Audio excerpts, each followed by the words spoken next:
We're here in Prudhoe Bay, Alaska, site of the largest oil field in North America. For the next week, I'll be traveling with a team of scientists studying changes underneath the Arctic tundra that are contributing to global warming. Beneath the active layer of tundra, the part that thaws every spring and summer, is a deeper layer that doesn't.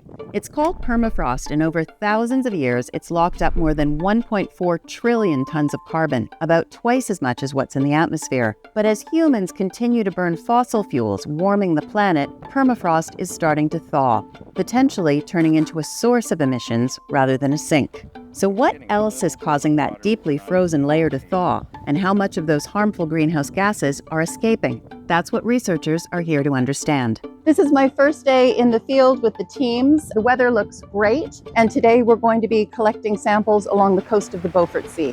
Climate change is raising sea levels and causing more severe storms, which means more salt water washing over tundra. The scientists I'm following here have one big question. Does tundra emit more CO2 if it's inundated with seawater? If it is, that could have significant impacts on the rate of warming because when you add salt to a substance, it lowers the freezing point. The interactions between saltwater, permafrost, vegetation, and the release of greenhouse gases into the atmosphere are complex and not well understood. But in coastal areas, the team believes they could be significant. Julia Guimond and Alina Spears are hydrologists, and they are behind me taking measurements to paint a picture of the way that salt water makes its way around the tundra and also down towards the permafrost. The groundwater samples collected show where that water is penetrating and how the salt, as well as other chemical changes, could affect how much carbon is finding its way to the surface. That's where Jacqueline Hung comes in. She studies the exchange of greenhouse gases between the land surface and the atmosphere.